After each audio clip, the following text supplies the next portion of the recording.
Welcome to Cisco TechBeat, the podcast that explores the people and stories behind what inspires the newest innovation. I'm your host, AB, and I have two new friends. Shorter than 36 hours ago, we met, and I'll tell you who they are. I've got Sam Charrington, enterprise AI industry analyst, advisor and strategist, and host of the Twimmel AI podcast. And I've got Pascal. That is you. And I got Pascal Bornet, AI expert, agentic AI pioneer, and best-selling author. Gentlemen, my friends, welcome to TechBeat. Thanks for having us. So we are in the middle of Cisco Live 2026, Yeah, we are. correct? Yeah. We are here. Yeah, we are here. On the Cisco floor. Live. On the floor. And we're not house. actually on the floor yet, but we are on the floor, the show floor. We might be on the floor later. So we were actually, when we met, we joked about the fact that it would be fun to do a podcast. We didn't think we were actually going to do an episode. And of course, here we are doing a great episode. So I really thank you for making time on short notice to do this. So basically, I want to start off with like an origin story because you guys are both so deep in the AI world. But if you were to rewind back a bit and think about what inspired you or the experiences you had when you were younger that even got you into tech in the first place. Let me start with you, Sam. What comes to mind?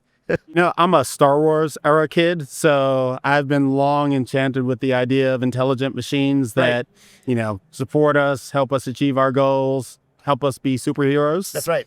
Fast forward a lot of years.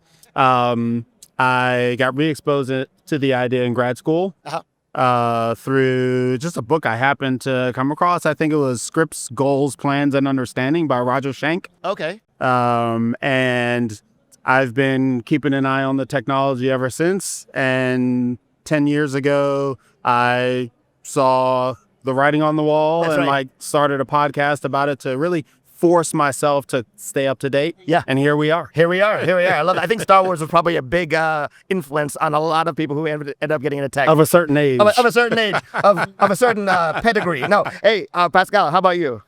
I think it started first by the counterintuitive idea that technology can make our world more human. And what really gets me started is sharing on social media about those technologies that help our world, like help cure diseases, help humanitarian disaster recovery. All those, help with safety and so on.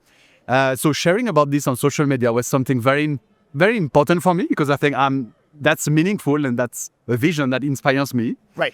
And on a more work point of view, I used to be working for McKinsey and for EY, and for those two consulting companies, as I was living in Asia for a long time, I used to help companies, multinational companies, bring their back office functions to Asia, Right. like finance, supply chain, all those recurring transactional activities to Asia. And then came AI, robotic process automation, all those automations that could help get those supports back to the original countries. Right. So I decided to focus on that, and that was the beginning of me getting into hands-on into AI and automation. I love that. It's just amazing what can influence you to get, but you can't really predict where you're going to be, but we're here for a reason. So it's great. Love to hear that. Exactly. And I think having a broader vision and a meaning behind that is so important. Absolutely. I wanted to stick with you for a second because you mentioned automation. I know you're deep into hyper automation, right? And we know that in the future, managers are going to actually have to really find a way to manage both people and agents, which is challenging. And how can they do that in a way that helps their human workers work with agents, but not feel like the agents are going to actually replace them? They're not training them to then replace them. Yeah, definitely. So that's such an important point. So as agents are entering our teams, we as managers have to make sure that our team members find their place, position themselves, and don't feel threatened Right. by those agents. I have a methodology that I explain in my books, which is about, first of all, informing our people why those technologies are coming in our teams, what are the goals of this, Right. and being very transparent with each and every one of the team members. What's going to happen for you, for your work, your scope of work currently? Is it going to change? Isn't it not going to change? Are you going to transfer to another department? Will you do something else? I'm very, very clear. I've seen some talents leaving companies because they were not aware of what would happen to them. And they were scared, so they sent their CVs to the competitors and they got hired. So informing is so important. Then it's educating, of course, so giving the people the opportunity to learn how to use them, Right. empowering them. That's the third one, giving them the access basically to those tools. And finally, incentivizing them, incentivizing the people, our team members, on using those systems, being hands-on, failing at trying to implement them. Right. I think the more we are not anymore in a waterfall long projects as we used to be 10 years ago. Now we are in small projects, iterative, and the more we fail, the more we succeed. Right. So we need to push our team members fail at this so that you can succeed. Sure. And we need to reward that. So the incentives are so important because they reward the good behaviors, the behaviors we want to see in our team members. That's right. And failure is such an important aspect when it comes to like growth. You have to fail first to Exactly. then, grow and get better. What about for you in terms of like what you're seeing within the AI sphere? Are you seeing some of the same challenges? Are people worried about the replacement aspect of AI and what they'll be doing? What's top of mind I for you? think people are certainly worried about that. I tend to work more with the practitioners. And what they're really struggling with is just keeping up with the pace of change. This technology is changing so quickly. Every day, every week, there are new models, new tools, new technologies. And there's a high degree of overwhelm on the part of the practitioner with, should I be looking at this new tool? Should I be trying this new model? Yeah. And it really gets in the way of just like rolling up the sleeves and going hands-on and trying to build something. And that's really the only way to get comfortable with the technology and what it's capable of. Yeah. It requires, I've used this analogy before. Okay. You can't learn to ride a bike by reading a book or reading some blog posts. You got to get on the bike and Exactly. scrape some knees. That's right. That's right. It's the same with AI and agents. Yeah. Yeah. That's so true. So people need to be hands-on and try and fail again. But something I like to say as well is it's about us as managers teaching them how to fish, but not giving them the fish. Why am I saying that? It's not about, I think classroom training is finished. Whenever you just enter the cross the door of the classroom training, the content that you will learn is already obsolete. Oh, that's true. That's true. So what I like to do is ask my team members, give them 20% of their working time so that they can by themselves keep themselves informed and updated about what's coming out. Right. Instead of getting them 2 weeks away in a classroom that is already obsolete, giving them everyday time and guidance from me. So what podcasts should you be listening to so that you're sure to have the right information, which news, and giving them also the access to those tools so they can try them and work on them and be hands-on. That's so important. And I'd add that holds true not just for the practitioners or the leaders team, but the leaders need to get hands-on as well. They need to be in whatever they're using, whether it's Claude or OpenAI or Gemini. They need to have that hands-on experience because the technology is somewhat nuanced today. Like, understanding what it can do well, what it can't really do well. Right. Again, you can't read about it. You have to bang your head against it for a while, and that'll give you real insight into what your team's experiences are And managers should lead by example. Absolutely. So Absolutely. what you tell your team to do, you should do it yourself. Absolutely. This is really an interesting thing that you're saying because Cisco recently did a study, a full comprehensive research with over 80,000 employees where we found that people were really influenced by their managers and that leadership had to embrace AI so that and really adopt it so that their teams would feel more comfortable utilizing that in their everyday work plans. So I think it's actually interesting to hear others outside of my company. I don't own Cisco, not yet. It's gonna call it Abisco soon. No, but it's just interesting to hear others who are not really attached to Cisco saying really the same thing about really leading by example, like adopting it, using it, and then encouraging others to utilize that technology. That's really cool. I kind of want to go back to sci-fi for a second. Okay. So do you think, is there like a sci-fi movie that you think got the future hilariously wrong? like a book, a movie? I mean, I'm sure there are a lot. Or is there one that actually hit closer to the mark? Is there a sci-fi movie that you say, you know what? There's some stuff in there actually either came to fruition or we're kind of close to that. I mean, so many of them. Like, what jumps to mind for me as soon as you said that was the classic Space Odyssey. Space Odyssey. Yes. And it's like, I can't do that, Hal. And how often have we been interacting with? I think we're a little bit beyond like the rejection phase of LLMs. Right. But there was this period of time where it's like, yeah, I'm not going to answer that question for you, Sam. So that was on the nose. Yeah. Oh, that was definitely accurate. Yeah. For me, Iron Man is everything. Oh, Iron Man. Iron Man. Really? Iron Man. No. As being our future, I believe, and being a kind of a roadmap, a vision for the agentic technology of the future. Yeah. Yeah. I mean, That makes sense. Yeah. What's his name? Jarvis, being Yes. the agent that does everything for you, that understands, that predicts, that goes beyond your needs. I mean, responding your needs before you even know them. Right. and being really multi-support across everything you can do. But we are very far from that. Very, very far from exactly. that. I was going to say, I know that we're not all the way there yet.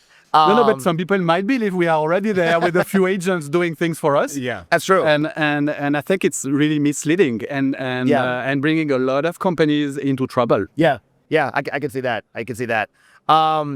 Speaking of not getting there yet, we also haven't gotten to time travel yet, as far as I know. But if you could, and this doesn't have to be an AI thing, and it doesn't even have to be a technology-related person, but are there people that you've thought to yourself, man, if I could sit in a room with X, Y, and Z just to have a conversation, are there people that pop up for you that you would really be interested in talking to that either are not around anymore or you just don't have access to? Have you ever thought of that? Like, I think I was very drunk that night.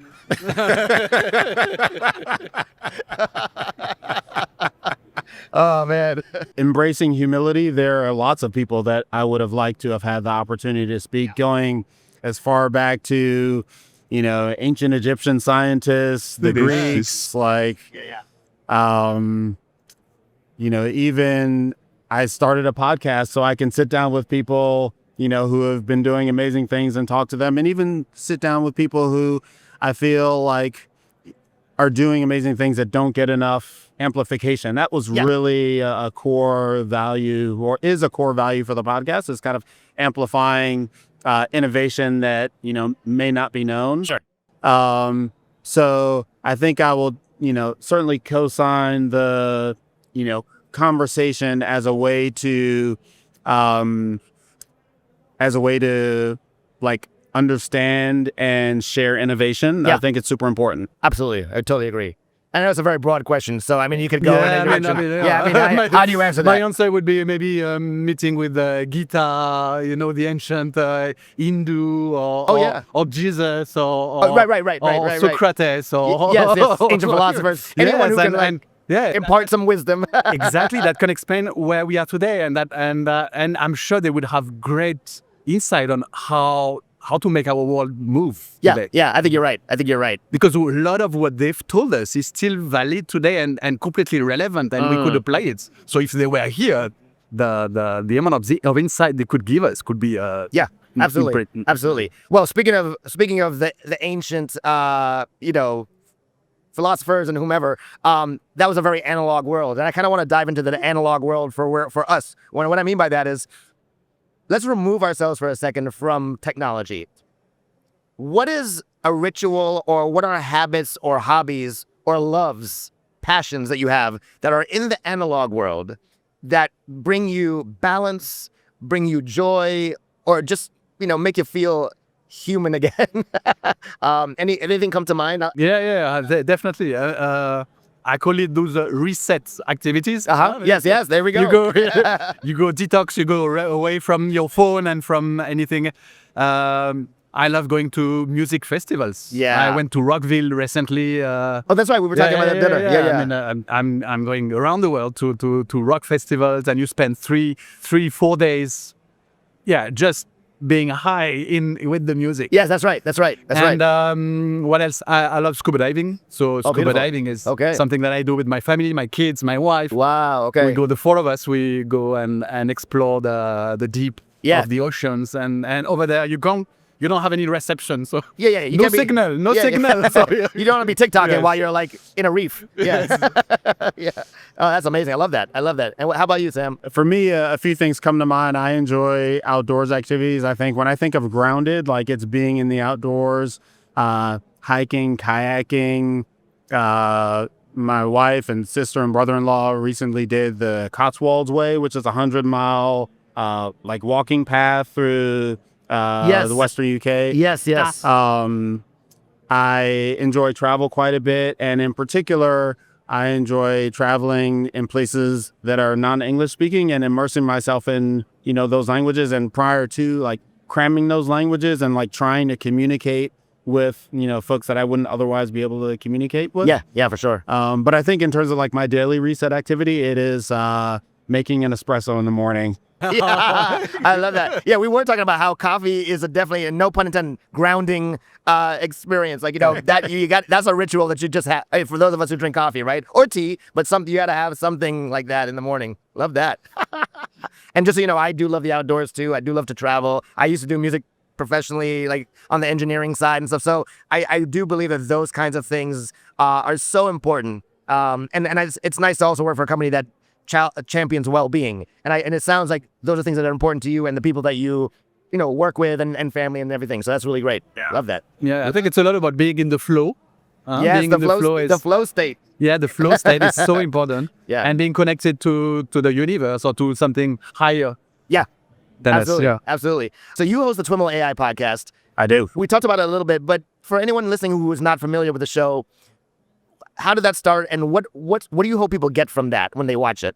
Yeah, what's super crazy about the origin story of the podcast is that it started about 10 years ago at a time when I thought AI was super exciting and there was so much happening. Right. And in comparison to now, it was quiet times. But at that time, I was immersed in, deep learning and, all these emerging technologies. And I finish every week with 50 or 75 tabs in my browser. Wow. And I had this great idea of like starting a podcast to like force myself like a public commitment to whittle through all those tabs, boil them down to 8 or 10 and talk about them and, help people understand what was happening. Yeah.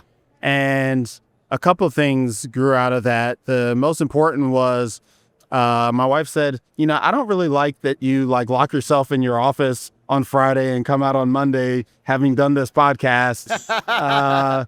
So the news format pivoted to interviews. Oh, yeah. But now we're, 700 something in, and I've had an opportunity to meet some really amazing people. Wow. And I really try to keep a balanced guest profile between folks that are on the cutting edge of research, folks that are, in enterprises trying to deploy this technology to create value. Sure. And folks that are, developers or in startups, and give people a broad cross section of what's happening in the space, agentic, but also computer vision and other modalities that, don't get as much play nowadays. I love that. And Pascal, going from to different medium, you're an author and you've now just written your 4th book, right? Talk to me about that process of writing. What has that done for you? And what is the nature of this 4th book? What's the important thing to know about that?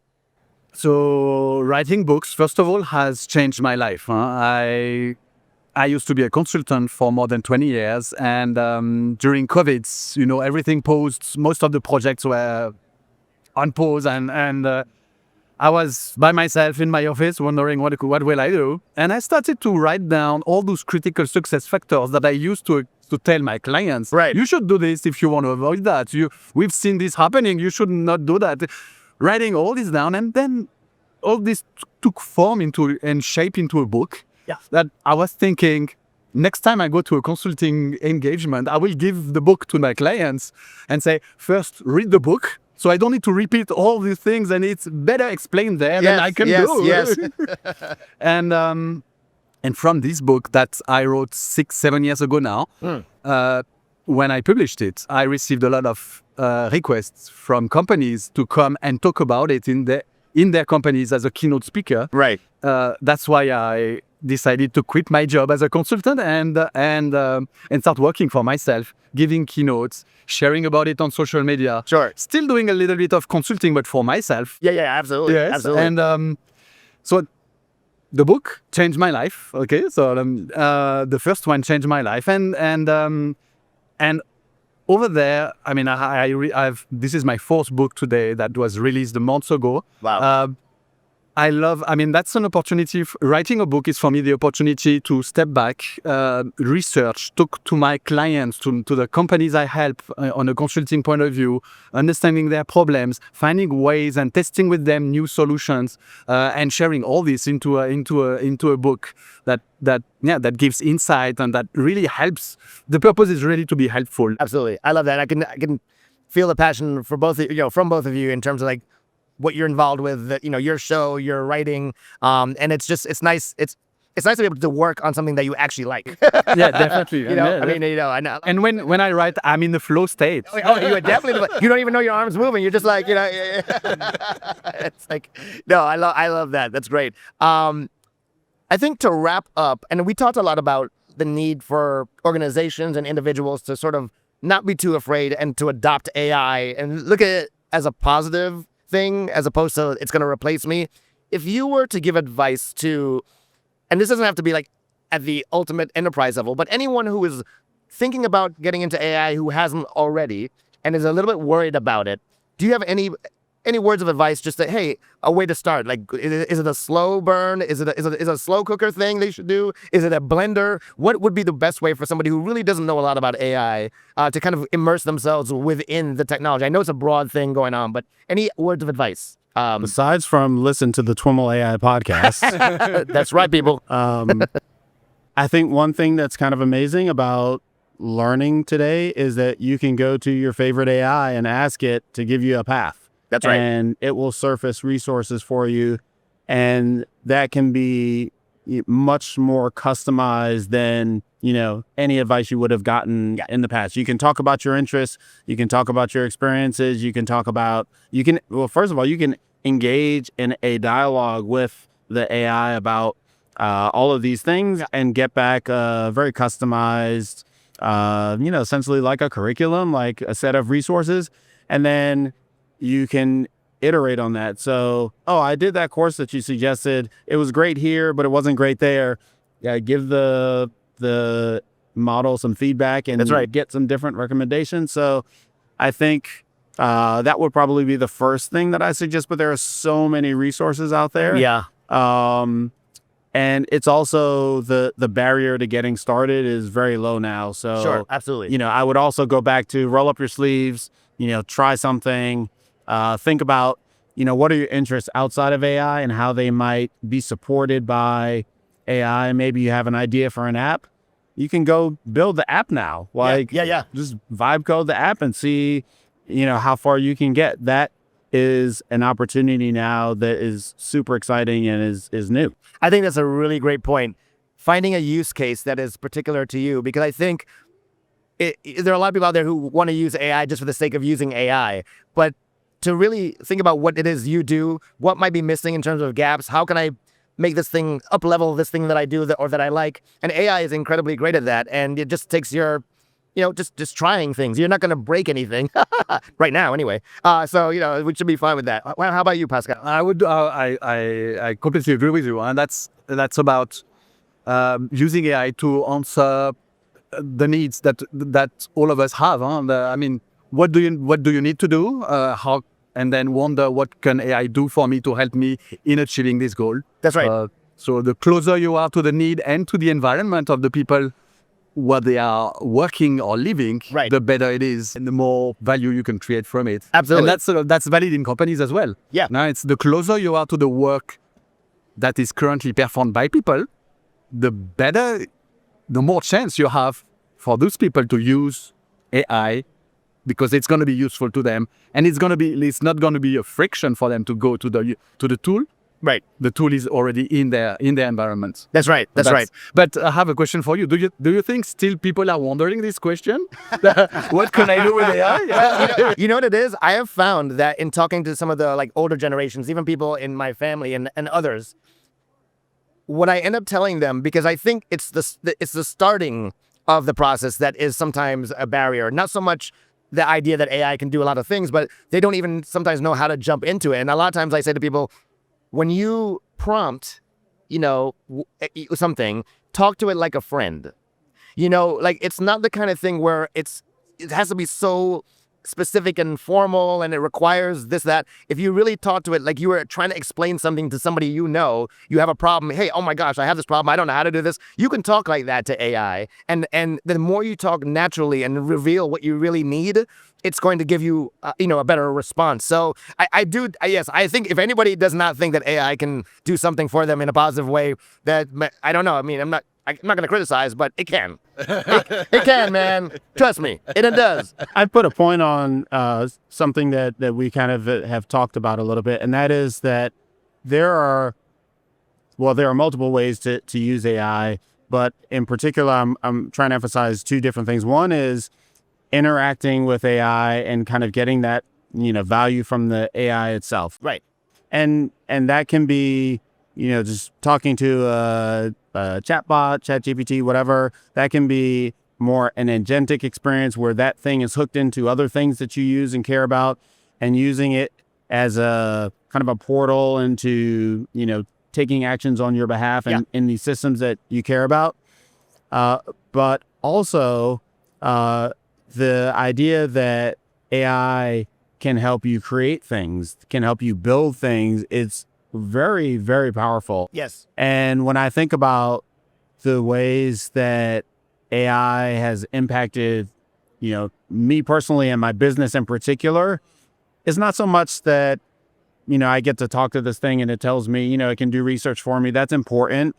But I have invested in building out tools that like automate whole swaths of my workflow. That's right.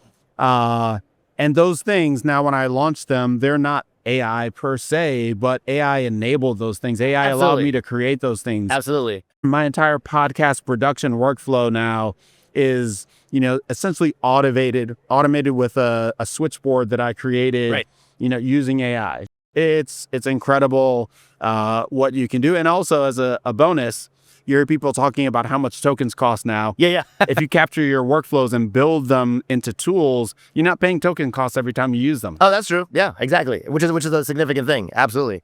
Yeah. So how to use AI is an important question, but I think an even more important question today is how to use it well. Yeah.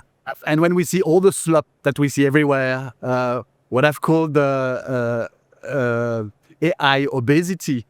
AI obesity? Obesity in a few years ago. It's about, it's the same as those food chains where you go, you eat, it's great, it's sugary, you like it, you get high, but in the long term, it's not good for your health. The benefits are not good, yes, long term. And you get a crush just 1 hour after eating. That's right. And So we need the AI Ozempic. So using AI this way, meaning to do the creative work that you should be doing, to do the writing work that you should be doing, instead of using it the right way, meaning, first of all, reassembling all your ideas, what you want to do, what is your inspiration, right, and drafting something first. Sure. Then going into the AI and then asking it, am I in the right direction? What are the other options? What are the things that I could add to this to make it more me, and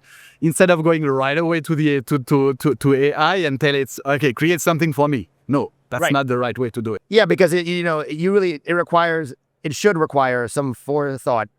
You don't want to just punch in a whole bunch of information. I mean, you can, but It's definitely garbage in, garbage out. Exactly. Like if exactly. you point it Yeah, in the yeah. wrong direction, it Yeah. will go far and fast Yeah, in the wrong exactly. direction. That's right. So first of all, you need to point it into the right direction, and then it needs to be the direction that you choose with the inspiration and the direction that Yeah. you want it to be supported to go to. That's right. And that's so important. This intention is so important, and this lack of it explains the slop that we can see in being completely written by Yes, AI, by AI, and you can see it, you know it. Yeah, exactly. Yeah. It's but this is something wrong for all of us, I think, because it's not bringing value to what we want. It's bringing quantity of low value information Yes. in a world where we have already a lot of information and it's growing day by day. Sure.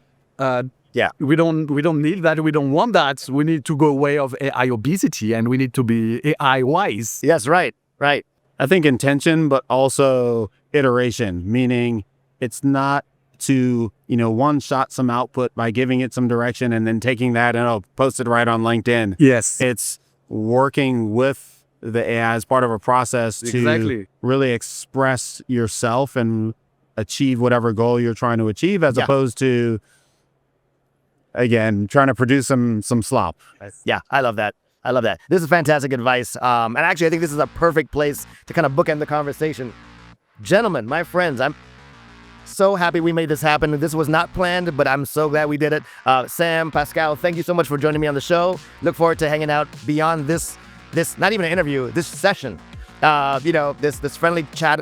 And I hope to see you guys again somewhere else in person where we can do another one and just hang out. Absolutely. Thanks so much, AB. Thank you so much. I appreciate it. Appreciate it. Thank you, Pascal.